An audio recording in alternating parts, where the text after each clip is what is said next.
Welcome in, everyone, to episode 35 of Bruins Tape to Tape. I am your host tonight, Maria from Watertown. I'll be joined by my ever so positive and cheery co-host, Caroline. And we're also excited because we have another guest with us tonight who's graciously given of his time to join us in conversation surrounding the Boston Bruins. Tonight, setting the table is not going to be too difficult, folks. We're going to talk about some of the good that came out of those games in Toronto last week. But sadly, we are likely going to be talking about the million-dollar question of, is history repeating itself with our Boston Bruins and closeout games at home? But before we take a deep dive into that, I'd like to introduce our guest, Brian deFelice, who is a former producer at WEEI, but he's also now one of three co-hosts of the Skate podcast, which is affiliated with WEEI, along with his colleagues Bridget Prue, who was gracious enough to join us last week, and Scott McLaughlin. So you can find all their content on WEEI. So Brian, welcome in. You're joining us at I don't know if I'll say an opportune time or an inopportune time, but honest to God, what a shit show last night was. That's how I'll start. Well, there's no other way to start it, Maria, and thank you to you and Caroline for having me on. I saw that you, as you mentioned, Bridget, my co-host with the Skate Pod, was on your last episode, and I just love the fact that the two of you have this show and this platform, and it's wonderful to meet you, Caroline, and for Maria, it's awesome to have you give your Bruins takes in more than just 90 seconds. Yes. Right? But we had to learn to trim that down a little bit, Brian. We're working on minutes, that. Brian. 90 minutes is what 90 we minutes. sometimes hit. 90 minutes. 90 seconds is all Maria gets on these stations, and she knows more about hockey than anybody. So, it's a great time to talk. The Bruins obviously lost Game 5, but anytime we're talking Bruins playoff hockey, it's never a bad day. So thank you for having me on. Yeah. Well, we're looking forward to getting your your added insight into, again, what we saw, because again, I don't want to take away from the fact that the Bruins did win 2 games in Toronto, and they won them by playing really good, solid, smart hockey.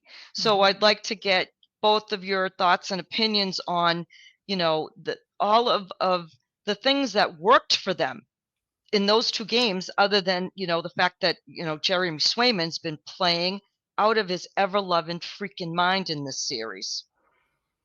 Yeah. I think for me, what I saw, even across all 3 games, in spite of the less than ideal outcome from Game 5, I saw a lot of what we now know as the hallmark of that Bruins culture, where you've got the right attitude, that we're not giving up. Now, granted, that's not what happened, obviously, in Game 5.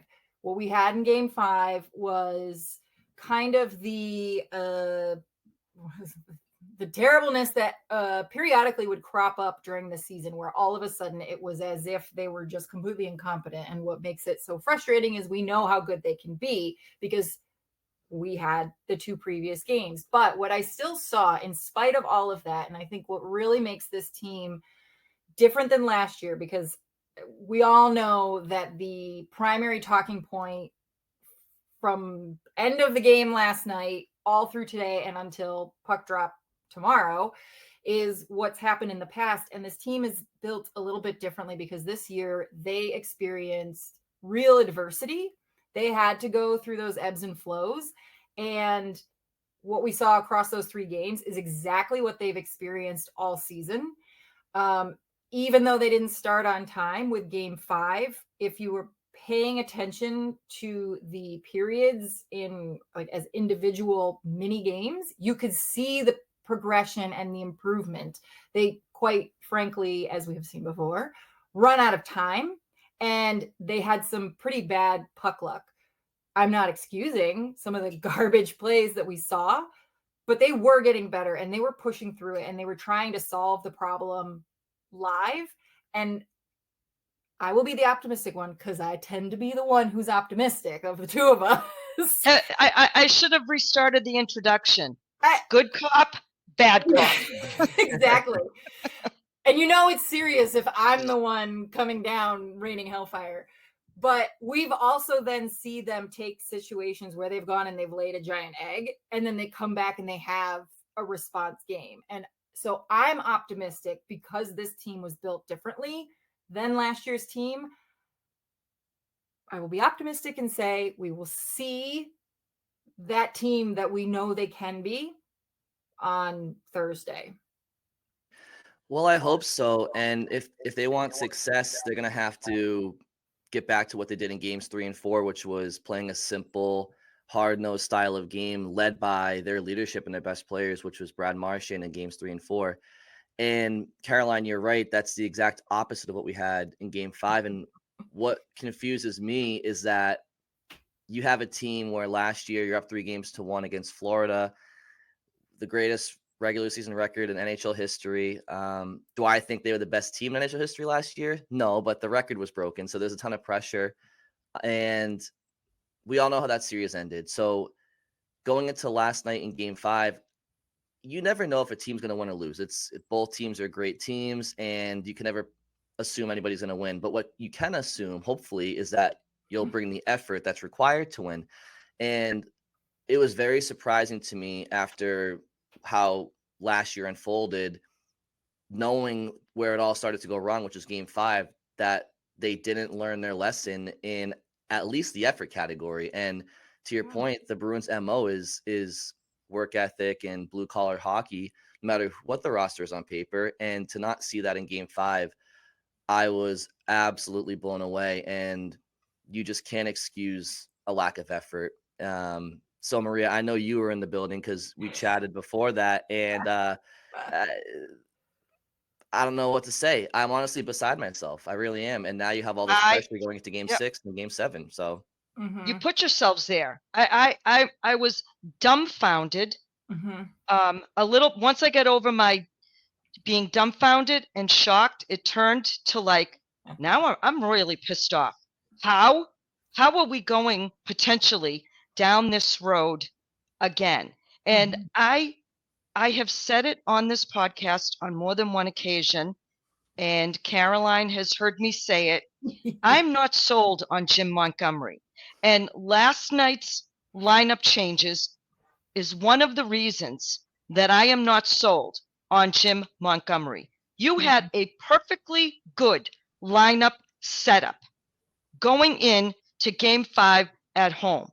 You clearly had to have known that the pressure would be on in getting that, proverbial monkey off your back in closing out game 5. Why would you insert Matt Grzelcyk into the lineup when you saw the difficulties that he had in the first game on home ice, getting pushed around? This kid, and Caroline, you've said it on more than one occasion. When he plays well, he plays well. When he plays poorly, it's a disaster. It's a disaster. Yeah. Okay. And so watching him last night being moved from one side of the ice to the other side of the ice, and seemingly Toronto continuing to target him, to then watch him not be able to box out John Tavares, to not even allow him to get near Swayman. To me, it's infuriating. And then to listen to Montgomery in the post game saying, we just weren't good enough. We just didn't start on time. Okay, you saw that happening for at least the first 2 periods. What did you do about it? Why? What did Kevin Shattenkirk do that was so egregious, that was so bad, that you had to pull him out of the lineup to put another player in who you knew has been exposed on more than one occasion? Not all his fault. not all his fault. The only good player on the ice last night for the Boston Bruins was Jeremy Swayman up until that third period. Charlie McAvoy, Pavel Zacha, they've been getting torched in the faceoff dots. Yeah. Brian, you know a lot more about hockey than I do. You tell me how you're going to control. I don't know. I thought they were like losing them left and right. Yeah. Oh, the face-off? They can't control the play. If you don't win faceoffs, how are you going to control the play?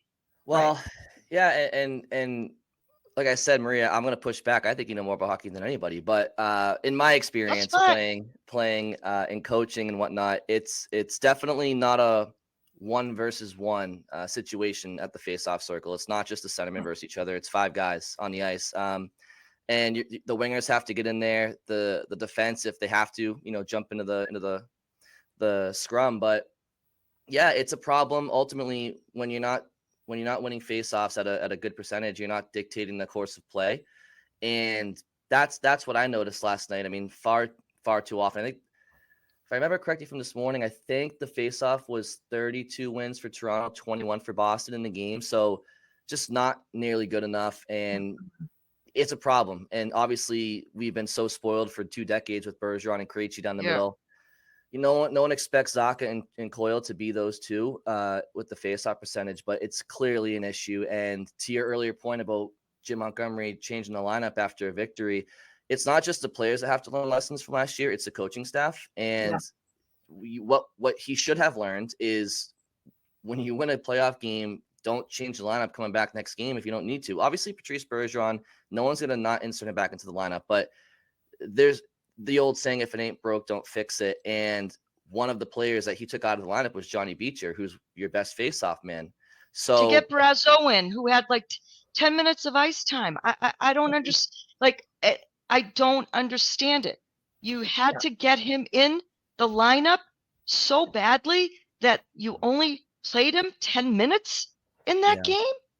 Yeah, it made no sense. And I think, after the games, 3 and 4, I had for our stick taps, Jim Montgomery and his approach to my interpretation. And of course, like, I don't really know anything.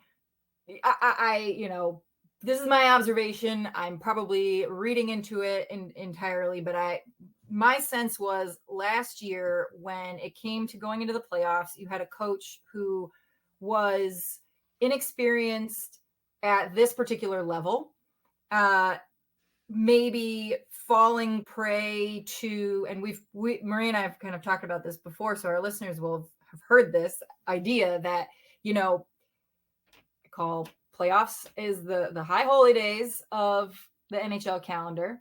And there are the traditions and the people who say these are the traditions that you're supposed to follow. And Jim Montgomery's approach to coaching his team last year was brand new, right? The goalie rotation, the mixing of the lines. And so when he got to this point where you've got playoffs, all of a sudden he's being told by these powers that be, the culture of the game, you don't do that. You don't do that. You got to follow the rules. And I think because of his inexperience, decided to go against what he knew was the right thing for his team and his coaching style. And we saw what happened. I was particularly pleased up until the decisions for who to have out there on the ice on game 5. I felt like he was finally saying, you know what? I'm not going to listen to you guys anymore. My team is different. The way I coach is different. We're going to do the rotation. We're going to find these lines, and then we're going to mostly stick to what is working. And then for him to all of a sudden, in one moment, undo that all, that's what made no sense, because I thought that he had learned, no, you should trust yourself. You should trust how you've been running your team all season. Like, the idea that you don't change things for the playoffs, but you can change the tradition. Like, you can do both, right? You can keep things the same and make change at the same time. And that was just, quite frankly, mind-boggling. And, like you said, Maria, all I've seen of Matt Grzelcyk, especially with Toronto. Toronto's huge. They will always go after him. They will always go and bounce pucks off of him because he's just small. And for whatever reason, this guy does not have it in with the hockey gods, because I don't explicitly blame him for the overtime goal, because I've seen him actually pass the puck right in front of the goaltender and see the puck go in. I'm like, those instances, you're being an idiot. What are you doing? It went off his skate. But of course, whose skate is it going to go off of? Matt freaking Grzelcyk. Yeah, and it's interesting. This whole dynamic of being up 3-1, it's even down to the detail. It's you're up 3-1 against Florida last year, and Matt Grzelcyk is part of the goal along with Linus Ullmark that lets the Panthers back into the series. And then last night he's part of it too. And Grzelcyk is an interesting situation because I've been saying for quite some time, I just don't think he is a top 4 defenseman, and I don't think he's a top 6 defenseman in the playoffs. And Scott McLaughlin, you're absolutely spot on. Scott McLaughlin, who I do the podcast with at WEEI, and he writes for the website and whatnot, he interviewed Matt Grzelcyk not too long ago, and Grzelcyk mentioned that when he plays with McAvoy, he tends to sit back more.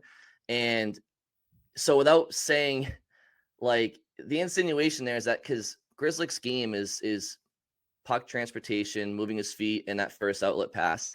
And when he tells Scott that when he plays with McAvoy, he tends to sit back because McAvoy is such a dynamic player, that tells me that he's not playing to his ceiling as a player. And I also think that when McAvoy plays with Grzelcyk, it's his buddy for a long time. I think he plays a little conservative. So I don't think the two of them get the best out of each other in the first place. So it confuses me when Grzelcyk sits for a couple of games and then Monty brings it back into game 5. How do you go from being on the 9th floor to now being back in the top pair in the 3rd period in overtime last night? It just makes no sense to me. Right. You made a great point about that on one of your most recent episodes about the Charlie McAvoy and Matt Grzelcyk dynamic. And I sometimes refer to those types of player relationships on ice as each other's binky. And at some point you got to take the binky away. The kid doesn't need his their binky anymore.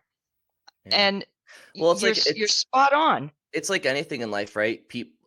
People say you start to excel when you're outside your comfort zone. I just feel like they're each other's comfort zone, and you don't want Charlie McAvoy playing comfortable. You want him playing on his toes. And so that's why Mason Lohrei, people say, well, he's a rookie. He makes mistakes, by the way.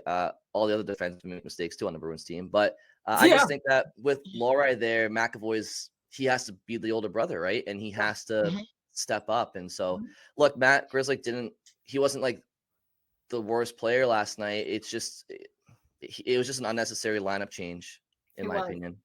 Yeah, 100%. And it's going to make for an interesting free agency for sure.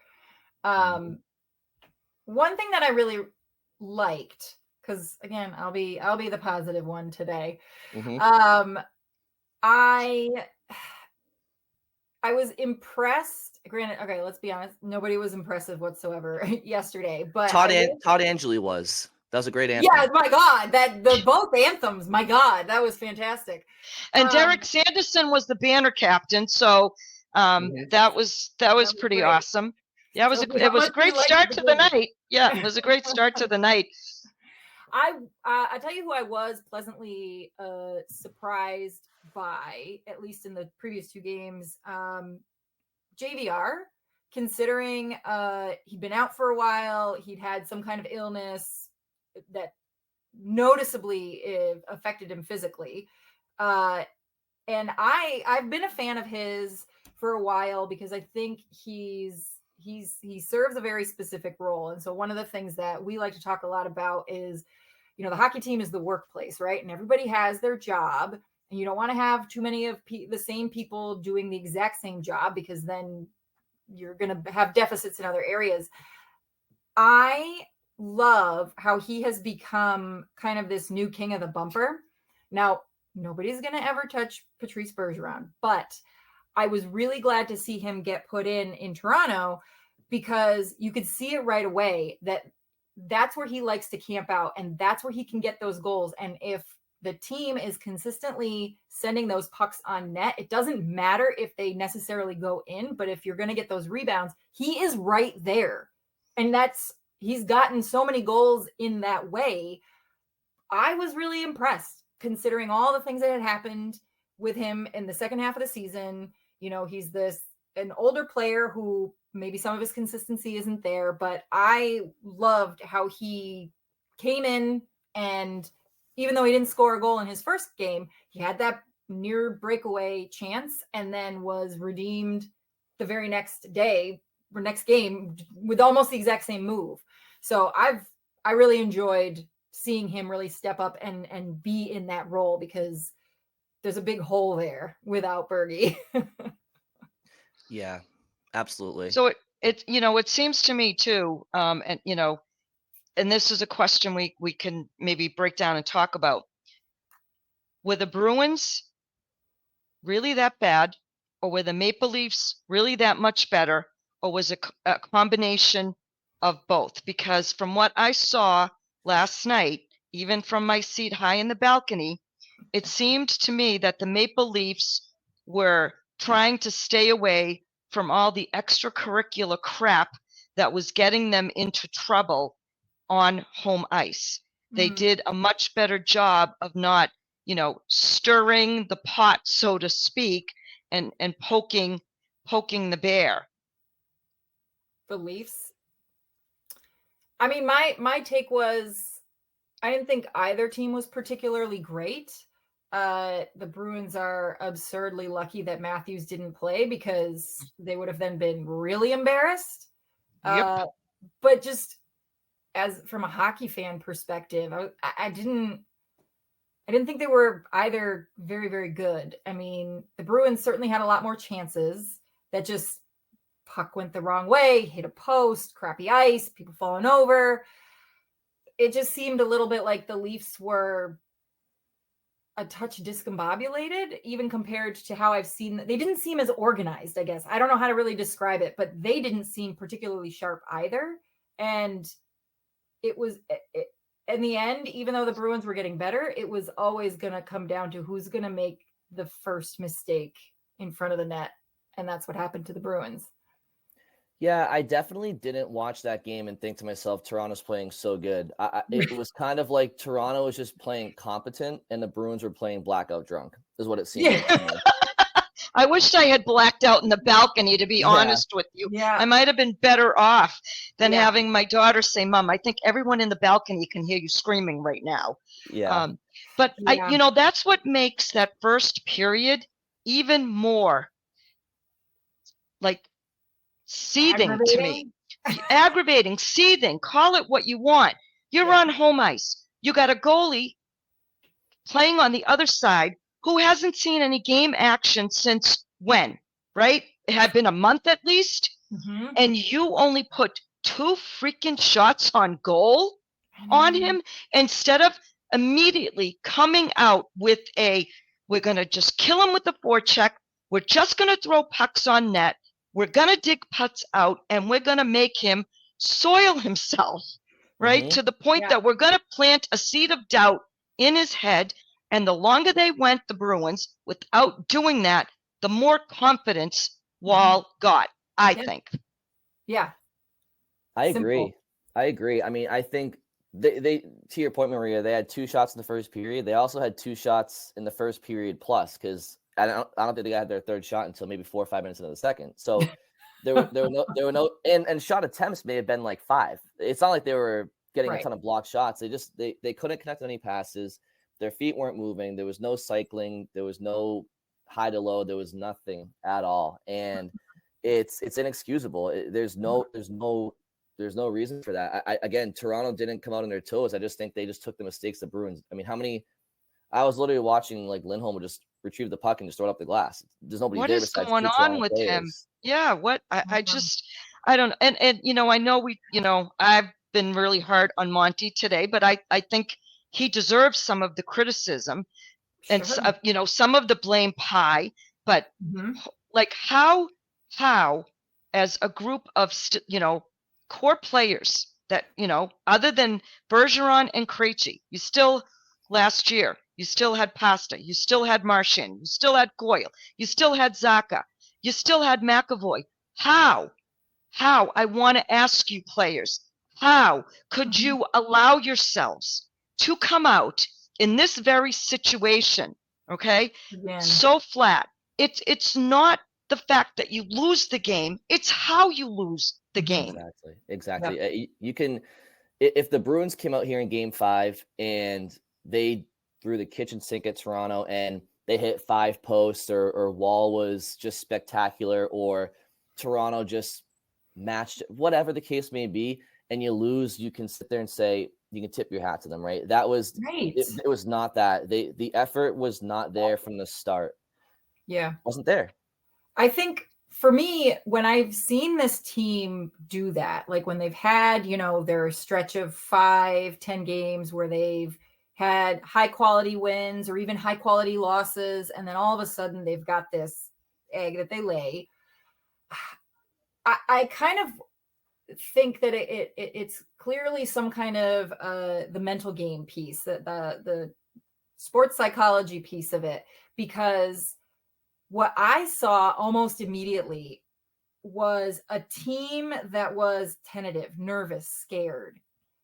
And like you said, they literally had nothing to be afraid of because they had nothing to lose. The series wasn't on the line for them. So why are you trying to make sure, like, you're overthinking it? You're trying to make sure that you've got these crazy, beautiful passes or whatever. Like you said, moving away from the simple game of hockey because they're afraid that they won't win. Why does this keep happening? Right. Because they have the talent. We have seen it. They're not some crummy team that's on a hot streak like Florida was last year, right? Like, Right. nobody was good trying to win that wild card race last year, just like this year. But Florida got lucky because Bob got hot at the right time and things just took off. This team is not a bad team parading as a good team who's just getting lucky. And I think that's the core of the frustration for most people. And nobody can answer, why were you afraid? Yeah, and you're not supposed to approach a Game 5 when you're up 3-1 as if you have extra lives to spare. You're supposed to play, especially after last year. Right. Every game should be Game 7. You have to treat it the same way. Right. Mm-hmm. I mean, again, I've never been, a professional athlete, but I would think the first thought that comes into your head is, this is our Game 7, boys. Okay. Mm-hmm. This is our house. This is our Game 7. And, we're going to leave everything out there. And, then wherever the chips fall after that, if you come out there and you show me that mindset and that mentality, as opposed to what we were seeing. And I can tell you, if I took a poll in section 304 last night, after that first period, everyone would have said, here we go again. We're coming back to Boston for Game 7. Oh my God, you're going to do this to us. Same thing. It's no joke. It's no joke. He's like, well, because that's Game 7. I'm like, Dad, and how can you not? Game 5. How can you not feel that way? Well, how can you not feel that way? If you break it down and you kind of look at it in sections, right? Like, it's right now you say to yourself, okay, they have to lose 2 more games to lose the series. But if you actually break it down game by game, okay, so now you're going back to Toronto. And there's so much at play here, right? Obviously, like you guys said, Austin Matthews isn't playing, so huge missed opportunity. But Florida beat Tampa already. So now any war of attrition, evenness you had with Florida, you've lost now, because even if you win the series, they've been resting. So now you got to go back to Toronto. Mitch Marner kind of answered the bell last night. William Nylander's got more comfortable playing in the series. And now, does Matthews come back? It's like, okay, so if you lose Game 6 and they come back to Boston for Game 7, good luck. It's a battle of the chokers. It's tough. So, what one of the questions that Maria and I ask each other sometimes after games like this is, what are you going to look for specifically in the first period that will tell you maybe one way or another the direction that the game is gonna head? Well, for the Boston side of things, because they played so awful in Game 5, literally everything. Everything. Literally everything. They have to Play do hockey. better. Well, we know we're going to get good goaltending, right? Yeah. Again, it's got to be Swayman, right? There's no doubt, right? We don't even have to debate that, I would think and hope at this point. Well, Monty always keeps us guessing. You never know with him, but any rational mind would say yes in this situation. But Caroline, to answer your question specifically, I mean, they're from the get-go last night, their feet weren't moving. They were overpassing. They weren't crisp at all. And I love the excuse of the TD Garden ice is slush. I guess Toronto was playing on a different surface. But yeah, it's basically you just have to simplify your game. And that's what teams do when they go on the road. You look at the Bruins' home record in recent years in the playoffs, it's not great. I think in their the last 19 home games, they're below 500. I think they're 9-10. And there's validity to that. You choke up at home, you play more free on the road. So, their feet have to move. And obviously, it's the biggest cliche, but pucks and bodies to the net. I mean, it's that simple. You got to play ugly to win in the playoffs. Yeah. Maria, what are you going to look for?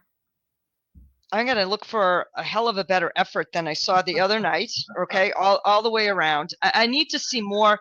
I'm not sure what's going on with Pavel Zacha, but David Pasternak's been getting, double teamed, as soon as he touches the puck, there are two Leafs on that. So presumably you would think that would open up space for Zacha. And, I'm not quite sure, I had hoped for him to have a big series. And I think I said it on the podcast in one of our episodes that, I was calling for him to have a big series because I thought David Pastrnak would be, contained and not allowed to run free. So, I've got to see more from him, and I've got to see Monty just be decisive. Commit to your lineup and stick with it. Yeah. I think even before the game starts, I think the announced lineup is going to signal something. And for me, I got to see that on time start. If that doesn't happen in the first 5 minutes, I think we know the direction that the game is going to go in, that they will only win it if they get very, very lucky in the third period. So, and we haven't really talked about this guy very much. But Maria, you've made a really good point of something that I haven't really thought of because, like a lot of Bruins fans, I think I've been sitting and watching and waiting. I'm like, okay, come on, David. Come on, let's go. But you're absolutely right about how Toronto has been all over him, and not necessarily like physically all over him in terms of, hits and whatever. But there was this one moment last night that I was watching and he wound up to take a shot, and quite literally he had two Leafs, one guy in front of him and one guy coming right behind him. And as he lifted his stick, the guy behind him just plucked that puck away. And I'm just thinking, oh my God, how did that just happen? But as you now have pointed out, I'm realizing maybe the reason why we haven't seen the level of production from him isn't because something's wrong or, lack of effort or what have you. It's just he cannot get that space to do what he needs to do. And he's typically, yes, we've seen those moments where, he can go into those tight spaces and maneuver the puck and get it in. That's really what Brad Marchand does. Pasta tends to need to have some free space around him to get those shots and get on net. And he just hasn't had any of that room at all because Toronto has been all over him. Hopefully soon enough. Yes, please. So let's get to that. Friend of the Let's pod, get Adrian uttered those terrible words not last night, but 2 nights ago. And I said, no, we do not want to be shouting. We want Florida. No. We're not saying those words. No. Definitely not. No. But you raise a good point, though, Caroline. I mean, Pasternak, I think, has a tendency to – he's such a good player, such an elite player, that he wants to be able to get his shot off the way he wants to. And I think that you don't have to be behind the defender to get your shot off. I mean, just use them as a screen. Just get it to the net. The regular season is so much different than the postseason. You don't have the time and space like you're talking about. So I know it sounds simple and it's so cliche, but you really do. You just have to just get it to the net, get it deep, and simplify your game. You have to do it. There's no matter how much talent you have or skill you have, nobody is an exception to that rule of simplifying your game in the postseason. Yeah. Unfortunately, he's not really known for those greasy goals, right? He's those spectacular ones. And I think he's just got to figure out how to just don't overthink it. It doesn't have to be perfect every single time. Just get it on the freaking net. And he's too quick to try to cut to the inside. I remember when he was younger, 18, 19, he used to go drive wide a lot. And the older he's gotten, the more elite he's gotten, to his credit. It's almost like he thinks he might be too good at times to just drive wide and go to the net the old-fashioned way. That would benefit him too, like to drive wide on defenders and use his speed. He's too quick to try to go through their legs or do something fancy, and it just doesn't work this time of year. Crash the net, please. Crash the net. Somebody. I mean, it's such a cliche, term, but it actually works, especially when you have, a night like last night where, you're not being able to generate any sustained offense. Why not? Right? Why not? Just go hard to the net. I don't care if you get called for a penalty, right, at that point, but you're at least showing me, showing yourself, showing your teammates, this is how we need to play. This is how we're going to have to get back in this game. Yeah, exactly. And Toronto's defensive personnel is not exactly the St. Louis Blues of 19 or anybody that's had a really good defense lately either. They're just, Joel Edmondson and Timothy Liljegren, Ilya Lyubushkin, Morgan Riley, Jake McCabe, and Simone Benoit. Has anybody heard of Simone Benoit before this series? Not really. Nope. So, Not real. No. I had. I'm being a little facetious, but not before this year, though. I'll be honest. So it's not like that he's playing against these defensive stalwarts either. And if they do get past Toronto, and you play the Floridas of the world or the Carolinas or the Rangers with Jacob Trouba and Keandre Miller and others, it's like he's in for a rude awakening. Yeah. I mean, the old adage that I say literally every pod, it's goalies win cups, defense wins cups. That's the key. And the Bruins should be in a better place than they are because Toronto doesn't have those things. So. Well, I expected our best players to be our best players. My expectation, silly me, I thought they would approach it as a Game 7 last night for the Boston Bruins. If they don't approach it as a Game 7 tomorrow night and our best players are not leading by example, then I have to get concerned about, why are we here again? Questioning a core, questioning potentially a coach and coaching decisions. Now, again, I know the game hasn't happened yet, but as I said earlier today, when I went off on my tangent on the radio, this is no longer a small sample size with the Boston Bruins and inability to close out games. We're not making this stuff up just because it was one game. It's not one game now, folks. And this happened under Bruce Cassidy's watch. And it's now happening under Jim Montgomery's watch as well. Yeah. And the frustrating part is that the Bruins could come out tomorrow night in Game 6 and play a wonderful game, Yes. and they still might lose. They might play 2 great games in the next 2 games, but maybe Toronto gets lucky, or Toronto plays great and you just lose. And it's like you can't just piss away opportunities like they did in A Game game. 5. Right. Yeah, Right. can't Because do we're it. going to go back. We're not going to have recency bias. Those of us who watch and follow this team will go back to last night's game and point to that as the turning point. I don't want it to be the turning point, folks. I believe in this team. I want to believe in this team, but they need to give me reason to do so right from the drop of the puck tomorrow night. Yep. And last year, to defend Jim Montgomery a little bit last year, is last year the Bruins had so much talent, and at the trade deadline, they brought in Tyler Bertuzzi and Dmitry Orlov and Garnet Hathaway, while players like Nick Foligno and Taylor Hall were on injured reserve. And then they kind of came back for playoffs, and then Bergeron and Krejci went down. So you had this massive collection of talent, but a complete rush to try to see where the pieces all fit. In fact, they never had time to see where it all fit.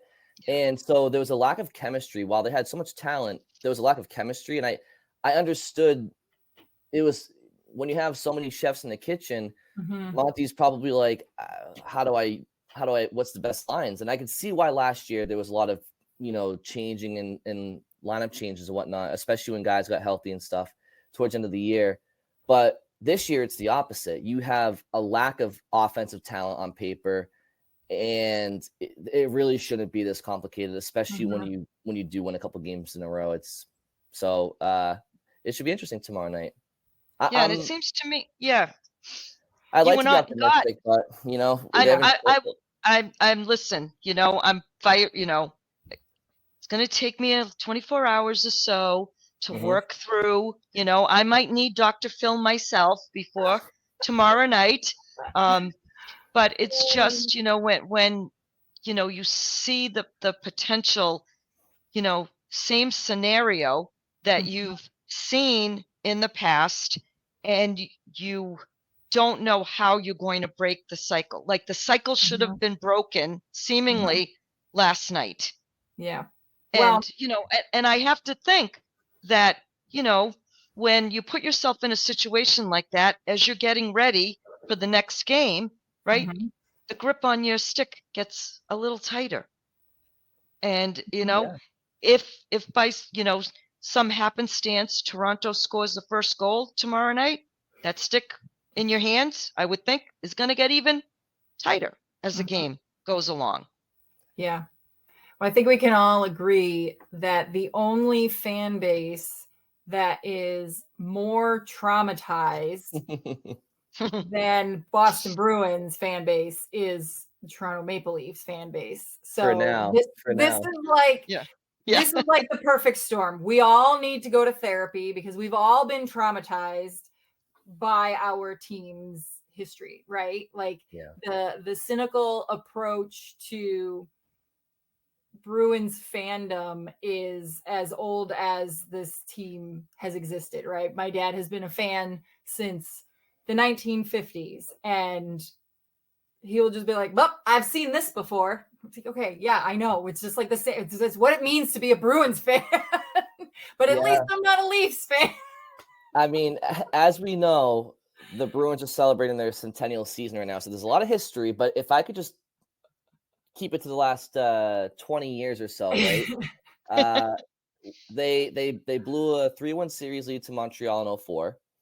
They could have won the cup in 2009, and they lost to a Hurricanes team in Game 7 in heartbreaking fashion. The next year, they blow 0-3 to Philly. Then they win the cup in 2011, which is the outlier. And then they lose to Washington 2012 in overtime in Boston. They lose to the Blackhawks the way they did. They lose to the Canadiens in 2014 in Boston. They lose to the Blues in Boston. There's so much heartbreak, especially in Boston, even in the last 20 years, that outside of 2011, the Bruins they're really good at finding ways to break their fans' hearts. No other team in the history of the NHL has lost more Stanley Cup finals than the Boston Bruins. Wow. 13 cup losses in the final. Wow, that is impressive. It's honestly, you got to tip your hat to them for that one. Good for them. They're good at they're the best losers. They are the best losers. Does that make them winners? I guess they're the number one losers. Exactly. Everybody gets a trophy. Everybody, we'll give Except them for a mini them, because replica they keep of this. losing it. Jesus I will Christmas. say, in Caroline, I see your jerseys, and Maria, I see your wall of excellence behind you. It's wonderful to follow these teams and whatnot, but if it does make people feel better, win or lose, the sun always comes up the next day, and it's just a game. But obviously, when you're invested in a team, it's a game, but you want them to put their best foot forward. And I can stomach when a team loses because they're not good enough or whatnot. But what I saw last night in Game 5, especially after what happened last year, nothing pisses me off more than a lack of effort in life, and that's what bothers me the most. And so here we go. We'll see if they can rectify that. But that's what bothers me the most about last night.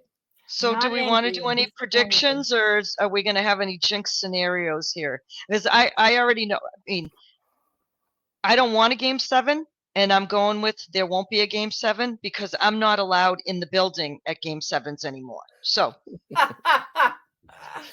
Well, Caroline, what do you think? I don't want to see Matt Grzelcyk in the lineup, first and foremost. Like, again, I feel terrible saying that. I think we can do it. I think if the team that showed up in Toronto for the other two games, it's going to happen. It has to happen. The Boston Bruins are objectively a better team than the Toronto Maple Leafs. Like, the Leafs are a mess. The culture is garbage. Their coach is an ass. Their main goalie is a sieve.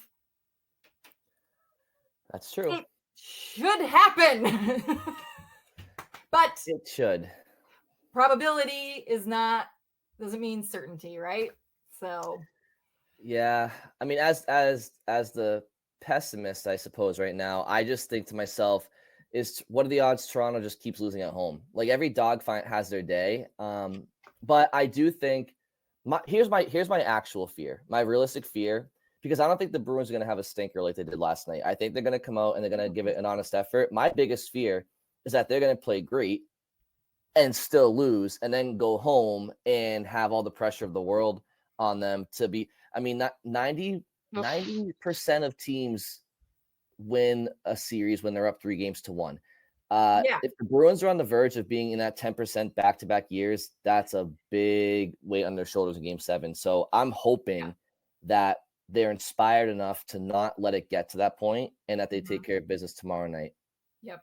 And we've seen them come back from those games and do exactly that. So there is that track record, at least in the regular season, for as much as that may count. But so, Maria, what do you think? Are they going to win, or are they going to get a heart attack on this coming Saturday? Any chance? I just can't even think about it right now. I just can't even think about it, because I just don't even know what I would do with myself all day. I mean, I do have a tea time on Saturday, so I pity the golf course that I'm going to be on if there's a Game 7 on Saturday night. That poor 9-iron. It's going to be snapped in half. Oh yeah. And I've been known to fling a club here or there in my time on the golf course. So, so again, I want to believe that there's enough in that locker room. There's enough leadership in that locker room to not allow history to repeat itself. And as you said, right, you give me 110% and you leave it all on the ice. All right. If by chance you don't win that game, then I'm not going to have as big of an issue. But you just can't put yourself in a mindset of here we go again. They just cannot allow themselves to do that. Right. Exactly.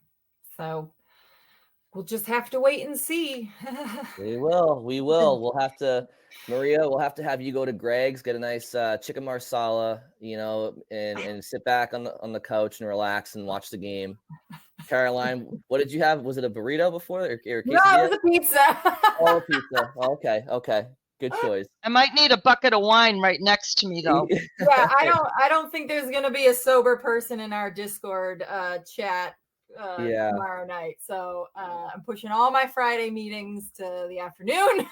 There you go. The morning's gonna be rough. Well, hopefully they pull it out and then we can be talking about it round 2. But until then, it's fingers crossed and holding our breath because they haven't given us reason to believe that they can close out series, especially with this group. I mean, they haven't won a playoff series in 3 years. So that's true. It's been a while. That's true. Not a great, and again, and you know me, right? I'm being optimistic now. Hold the phone, folks. Of course. The law of averages, right? I look at that as the law of averages. At some point, it's got to turn around in your favor, right? It's a small thing to hang your hat on, but I have to hang my hat on something at this point in time. I feel like a Toronto podcast could say that with more conviction though, because they really haven't had anything. They're probably saying the same thing, Yeah. They got nothing. Speaking of podcasts, when's your next episode dropping? Are you going to do a pregame or a postgame or? We usually during the regular season we do 3 times a week, Monday, Wednesday, Friday. But during the playoffs, we're typically going the morning after a game. So our next episode should be Friday morning after game. Awesome. After game 6. Yeah. And the platforms that folks can find the podcast on? Yep. So Apple, Spotify, the WEEI website, Twitter, YouTube, all the goodies, everywhere pretty much. Yep.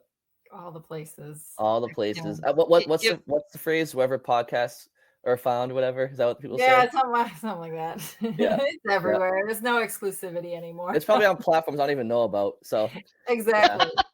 Exactly. Someone's probably pirated and is making money off you guys. Oh, and you don't even know. Yeah, I bet they are. Yeah.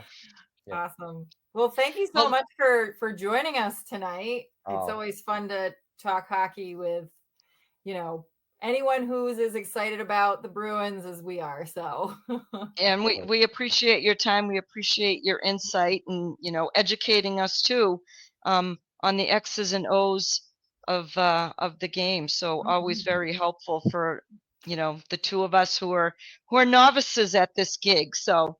Yeah, no. Hey, well, my pleasure. Thank you so much for having me. And I'm glad you guys have this show and the platform, and keep it going. Keep working hard. I love it.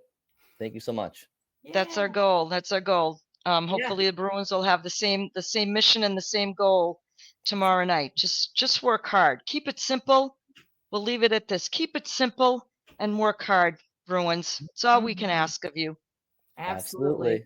Yep. Keep it stupid simple. KISS. That's my favorite acronym. Absolutely. I love it. Simple. Yep. Thank you, guys. As always, until next week, hopefully we have something good to talk about, and go Bees. Go Bruins.